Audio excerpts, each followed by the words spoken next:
The Utopian school system, 3 pillars. Last week, we started a mini-series on the Utopian school system. Reading up on the previous episodes centered around the mathematics of old age, it's important to understand that although it plays a major role in socio-economic development, there are still lots of loopholes in the conventional education system and the kind of life it prepares people for. And so in this series, I'm sharing my thoughts on my ideal or utopian school system and what it entails. In the first part, we traced our way back to the origin, the homeschool.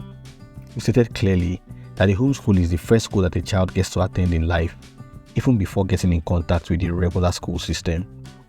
May I add that the homeschool is one in which you never really graduate from as long as you come from a home, which is why it is a very important component of our education. All of us attended the homeschool and learned consciously or subconsciously things that were never taught in traditional school. I shared some of the components of the homeschool I attended and how it helps to shape me into all that I am now. I also stated that although you may not like some or all of the components of the homeschool you attended, you will have the opportunity to manage one tomorrow, and you get to decide what is passed down from the one you attended, what is left out, and what is added. The choices you make today will influence the success or failure of that to a large extent. So today we go ahead to talk about the traditional school system, which we all know. This school system comprises the preschool and nursery, primary, secondary, and even tertiary institutions. We often hear the cliche that school is a scam, or in Nigerian pidgin English, school a scam. When people say this, it is not because school itself is a scam, rather, it is because the traditional education system is fraught with flaws that make it less effective than it should be. Some people opine that the design was deliberately done to keep people small and largely dependent on the government. But our focus for today is not why the system is the way it is. Our focus is on how we can make the most of it. In the days where formal education was not so widespread, there were still lots of successful people. And even in these days when formal education is widespread, we all know people who are well educated, judging by the books and degrees, without a commensurate socioeconomic standing. We also know people who have little to no formal education, but know how to get things to work and are very successful in business, even without going to regular business school. You may argue with their education, but you surely can't argue with their results. This illustration makes it clear that the traditional system of education does not hold a key to life success. It takes more than degrees and credentials. In the words of Henry Ford, a man's real education begins after he has left school. True education is gained through the discipline of life. Renowned billionaire and chairman of Koschari's group, Dr. Cosmos Maduka, also said that an educated person is one who can organize thoughts into productivity. This is why we have lots of successful people who did not necessarily get the chance to benefit from formal education. We also have successful people who have formal education, but in most cases their success is not attributed to degrees and credentials. They took it upon themselves to acquire extra knowledge and skills that help them succeed in the real world outside of school. And so it begs the question about which is more valuable, formal or informal education, the school of books or the school of life. I think that the answer is both.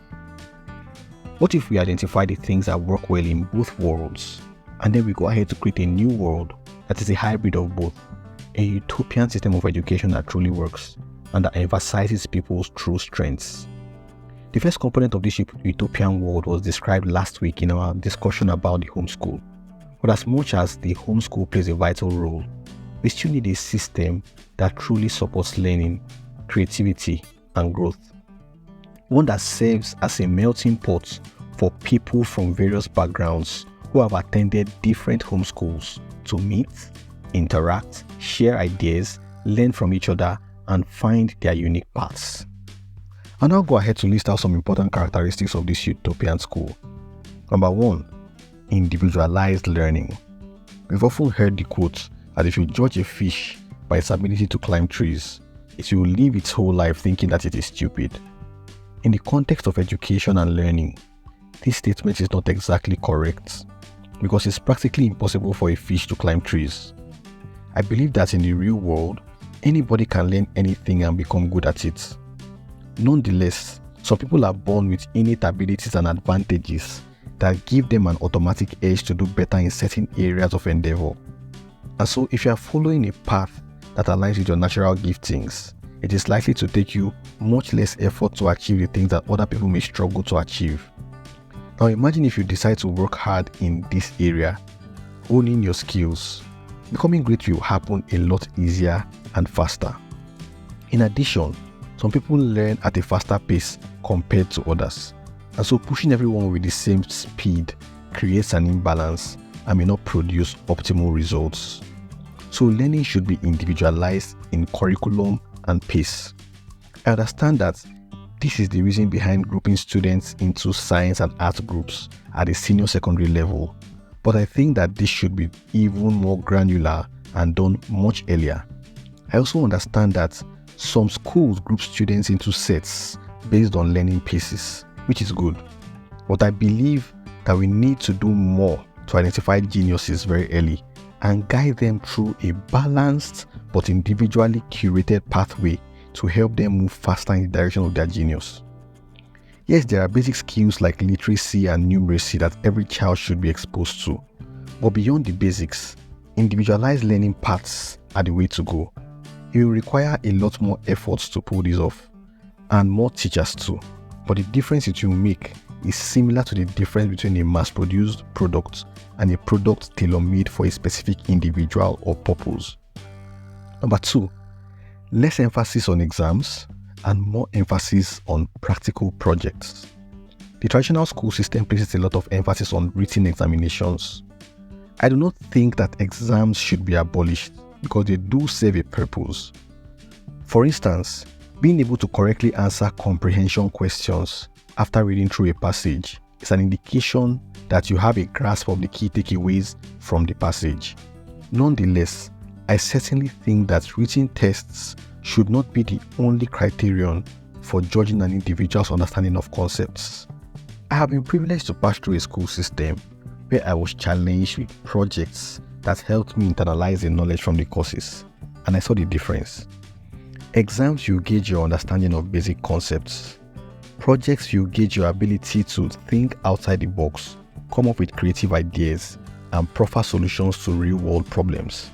You need both the understanding and the applicability. Understanding the concepts is important to give you a strong foundation of how things work, while practical projects make you go beyond the things you learn, challenging you to research and pick up new skills, reinforcing your confidence level and propelling you to explore even more. You need both. Number 3, apprenticeship and mentorship. Building on the second pillar of the Utopian school system is the apprenticeship component. I believe that there should be a major component of apprenticeship and mentorship for education to be truly complete. Nobody is really self-taught. Everyone learns from at least one or more persons, whether you learn from books, videos, or a personalized mentor. However, it's been proven that having a mentor can help you learn the ropes faster and avoid costly mistakes. Professional courses like medicine, pharmacy, law, and engineering have an apprenticeship component, but I think that medicine does it best. Of the 6 to 7 years spent in medical training, 3 to 4 are spent in the hospital, watching senior consultants administer medications and perform critical procedures on patients. This is why upon graduation, doctors are already fully qualified to practice in the real world, because the real world was a major component of their training. Even beyond this point, the rest of their professional learning journey is spent in the field of practice. Perhaps their learning is structured this way because they are dealing with human lives, but I think that this model needs to be replicated across other courses for our formal education system to be more impactful. Aside from the fact that apprenticeship prepares you to better tackle real-world problems, it also makes the concept that you learn a lot less abstract and a lot more relatable. Students will be able to more easily make sense of the things that they learn in class. School will be a lot less boring, and curiosity levels take a natural spike. There's no reason why a graduate of civil engineering should not have been involved in the process of building multiple houses, roads, or other structures upon graduation, or why a graduate of electrical engineering should not have been involved in the design and construction of some residential and industrial electrical systems at the point of graduation. Someone studying business management should spend ample time during their training working closely with successful business managers to understand how to run a business. Someone studying education should spend ample time in the classroom, not just a few months, which sometimes is poorly supervised. In summary, I believe that for our educational system to achieve its true value, all courses should have at least 50% of the learning time dedicated to proper supervised apprenticeship. If it works in the medical field, we can replicate it across other fields as well. I believe that there are many other things that should make up the Utopian educational system, but these three pillars are surely a good place to begin the reforms. So what is the action point for you who is listening to this? If perhaps you work in the educational sector and you are in position to start a conversation around this, that would be great. But it begins with giving it some thoughts. You do not also have to completely agree with me on all the points raised, but you are welcome to share your thoughts with me. And if on the other hand you have no control over the structure of the educational sector, you can do two things. The first is that you can share this podcast with someone who has some influence, or maybe just strike a conversation around it with them to get their thoughts. The revolution begins with a small spark, and we can all start small sparks in our little corners. Number two, I believe the majority of people listening to me may not have so much direct control over the things that could occur in the current structure. But if you've examined your education based on these three pillars and you find that some components are either lacking completely or inadequate, you need to take steps to fill those gaps. For instance, I studied electrical electronic engineering for my first degree, but I was not very satisfied with my practical knowledge, and I worked closely with an electrician occasionally. Call me his apprentice. This man had little or no formal education, but as for getting things to work, he definitely knew his onions. The difference is that he may not fully understand the underlying principles as much as I would, but then, theory or not, he got things to work. Now, imagine combining this apprenticeship with my theoretical knowledge and working closely with this man on many projects. The tendency for me to do far better than him is very high. Unfortunately, I did not get to spend enough time with him, but the little time I spent with him opened my eyes to a lot that I did not learn in school. I hope you understand this analogy. So summarily, I'd like you to examine the three pillars of the Utopian education system I have talked about today. If you identify loopholes in your education, find ways to fill them. And if you can't make a difference directly, it will be great for you to consider sharing these thoughts with someone who can. You may not directly benefit from the change, but perhaps your generations will benefit from it. It all begins with one person and one idea, but together we can create a system that truly works. It's been a pleasure speaking to you today, and I hope that listening to my thoughts on this was worth your time. I'd be happy to hear your thoughts too. Please share this with someone if you found it useful, and I hope you have a lovely week ahead. Till I come your way again, keep being amazing. My name is Murphy Nnamdi Ochuba.